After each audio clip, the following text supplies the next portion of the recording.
Oh, hey there everybody. We haven't done this pretty recently, but this is Virus Investigations. Yeah, I know it's been quite a hot minute. Trust me, I had a lot of things kicking up lately. It was, there was a lot of stuff. Let me just put it at that, ladies and gentlemen. And I figured I might as well come back with a little bit of a story that teaches you a bit about how Muta destroyed a computer using LimeWire.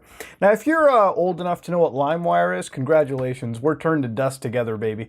Because LimeWire is one of the original ways to download classic music, movies, and those weird on-and-end video games or whatever software. Or if you were a cheeky cunt like me, you probably downloaded LimeWire Pro through LimeWire. Let's get through it. Now, before we begin, I think I have to legally say pirating is wrong. Yes, apparently according to the FBI, whatever you want to get to, pirating a movie pretty much makes Jesus cry. But as a young Mutahar, let me tell you, I pirated a lot, and I'm not ashamed to admit it. I think anybody of my age back in the day pirated whatever they could.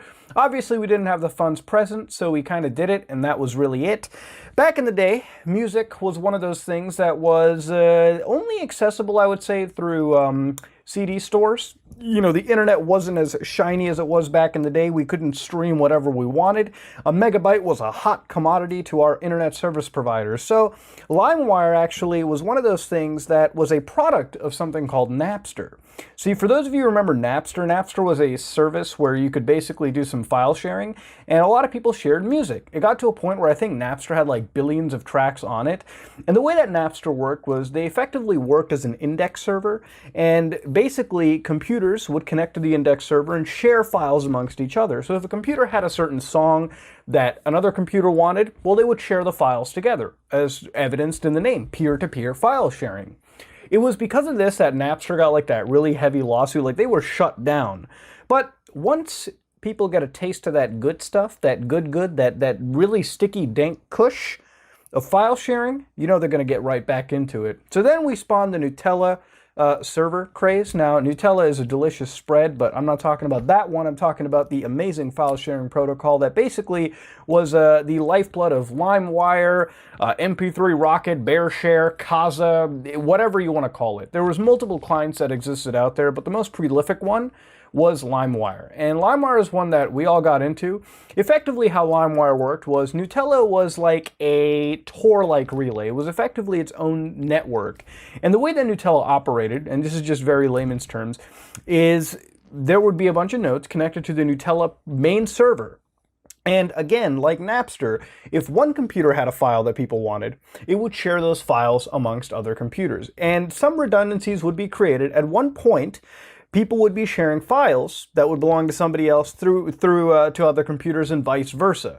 Basically, people would collaborate their files together, and let's say that the Nutella network, if it had 80,000 computers attached to it, those files, if they were willing to be shared, would be sent from one computer to another if requested. Now, because of the way the system was designed, getting rid of Nutella was impossible. Unless you wiped out every computer from the system, you weren't getting anywhere. So they effectively created a pretty sweet file sharing service. And it was relatively fast. You could get whatever you wanted, and that's kind of where it was at. So for a while, I would sit there and download music, movies, television shows, whatever I could find. Not in the best quality, but it's kind of how I watched a lot of shows back in the day. Anytime a South Park episode I wanted to watch, I would download it through LimeWire, convert it, and then bam, Bob's your uncle, good to go. Now, one of the games I ended up downloading was like GTA Vice City. It was like a 300 megabyte version of the game that had all the music tracks, all the audio removed from it. It was just the game in its bare bones shell, but it's kind of how I experienced a lot of things for free, mind you. One thing that was unexpected was the amount of viruses that existed. See, like most illicitly downloaded products over the internet, a lot of them turned out to be pretty legitimate in terms of their use case. So just to put it out there, before things die here real quick, is once you got access to a file, right? For instance, it could be any music track. The issue with that was while the music was legitimate, you could listen to it all you wanted, it would have a virus embedded in it. So at some point after a year of using LimeWire, I had about 400 different types of viruses on an entire computer. Like we're talking, this Windows XP computer was running slow as dog shit, and I didn't care. I let the ball roll whatever I wanted to. I didn't really think about it. That wasn't until the system actually died. The hard drive was completely unusable. Like, we're talking to a point where the system would post, it would go to a blue screen. Like, there would literally be a point of no read-write cycles left on this device. Now, I remember giving this computer to like a local repair shop, and they totally screwed us over. They said the motherboard was corrupted, and I was young, I believed it, even though nowadays the computer did post. You could get to a blue screen, you could easily replace a hard drive, very cheap to do, and install Windows if you wanted to again, and just start fresh and download more LimeWire Cancer if you really wanted to. But that was where I got into. Nowadays, file sharing is all BitTorrent anyways, like it's all using the torrent protocol, and let's not try, if you've ever been one of those people, you know, you don't have to say it, but you understand what I'm trying to get at. There's a whole torrent of information if you want to look at, very magnetic. Torrents exist. It's how most file sharing is done now. It's a much more cleaner, better system that's out there. And even though torrents are used for a lot of illicit purposes, they have a very legitimate use for file sharing. A lot of Linux distros will actually use BitTorrent to like spread their images around. It's a lot easier that way. The bandwidth is shared amongst the community, and it's honestly a better form of file sharing that exists. But no virus investigations is complete without that analysis phase, ladies and gentlemen. So let me give you a quick view of the Gnutella network. Let's actually load up an active Gnutella-based system. Now, it's not LimeWire exactly, but it is a similar like service. So I'll show you real quick what it's like to get on here and how it is to download a couple things. Let's go check that real quick. Okay, so here we got a Windows 10 virtual machine that we have set up, and this is a completely fresh virtual machine, as always. And inside here, we actually have Wireshare started. Wireshare, sorry, it's a little too early for me. But basically what we've got over here is an active version of LimeWire. Now, LimeWire isn't exactly active anymore. In fact, I actually downloaded a pretty non-legit one from like a fake LimeWire website, which gives you this weird abomination. No, it's not real at all. It can say connecting forever, but I've never got it connected. And I actually don't think that it's entirely legitimate. It's just going to constantly keep connecting. But this is version 2.1.0 of Lime Pro. Last time I checked, LimeWire was at like version 5-ish, if I wasn't mistaken. But here's Wireshare, which is an active version of LimeWire. Now, in order to start this, one of the things that you have to do is like straight up legitimately fire it up. Again, I'm giving it administrator privileges. You should never do that, but I'm only doing it because it's a virtual machine and nothing is really happening. This is completely spoofed. It doesn't even know that it exists. But we're going to be connecting to the Gnutella network real quick. For some reason, it hasn't started. I mean, this is just a great sign, isn't it already, right? All right, there it is. There it is. You just have to kill a phantom application. Now that it's over here, it's actually, if you look down to this point, it's actually connecting. And I've got a connection strength of 1.5. If you go to Tools and you go to Advanced Options real quick, if I can just pull it up real fast, I think it might, not in Advanced Options, I think it might be, yes, in Advanced Tools. So basically what's going on is we're connecting to numerous hosts right now. So these are basically the nodes we were talking about, and they've got protocols of how we're connecting, so ultra-pure standards. They've also got vendor information. So some people are actually giving files away on this network through LimeWire itself. Some people have the Gnutella services, and some people are just straight up using Wireshare. And if you look around time, this is the time that they've been active, how much bandwidth that they're selling out over here, messages, status right now, and whatnot. So this is how many services we've connected to. So we've got 5 ultra peers, and we're a leaf node. We're behind a firewall and support firewall transfers. Let's back out of this for 1 second, all right, and actually realize that we've got a turbocharged connection to the network, whatever that means.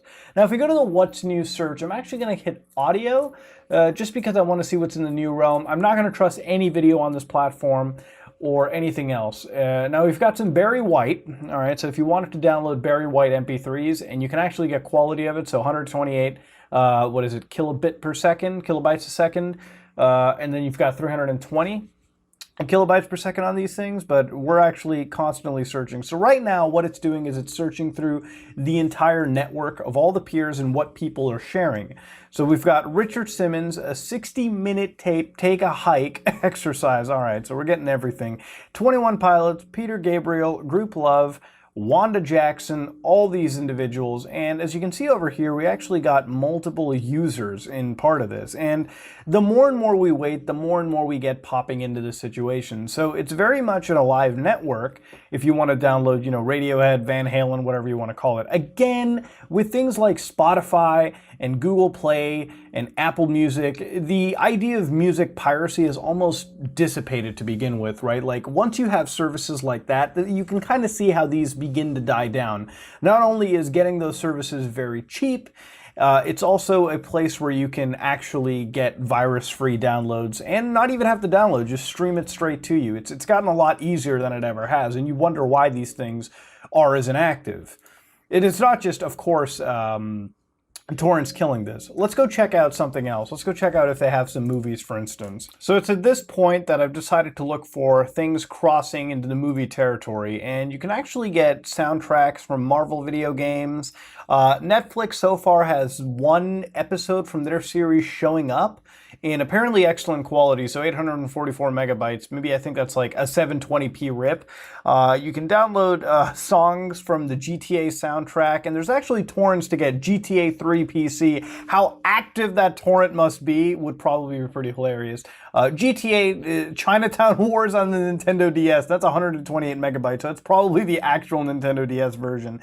Now, it's again constantly going to be searching, so can you find some usable stuff here if you were really looking for it? Possibly, but as you can see, the interface isn't really even that great, and honestly, the content over here doesn't seem legitimate just from the titling of it alone. They actually have just straight up torrents of whatever you can find. So even the benefit of the HTTP download over the Nutella network doesn't exactly come apart. It doesn't exactly come together in fruition like you would expect. Of course, just for the heck of it, let's look up things like viruses, and I guarantee you they're actually trying to give you antivirus collections, AVG Antivirus 8 Pro. Guarantee you what we're getting over here is straight up viruses. But yeah, I guess if you wanted to look for some stuff that you may not be able to actually even find on torrents or whatnot, you could actually look through over here. Again, it's safe to say that we don't endorse any of this to begin with. Don't go pirating things around, but that's a cool little exploration on what LimeWire used to be. So yeah, we would look through songs through this service, and sometimes we would get repeats all the time here and there, but at the end of the day, hopefully we would find what we were looking for, download it, and probably get the least intrusive virus out of it all. And maybe, just maybe, given a snowball's chance, we would get no virus on our download. But that's almost a non-common occurrence. Trust me on that one. Now, that was a pretty dead Nutella network out there. Obviously, it's something that's still active, but because of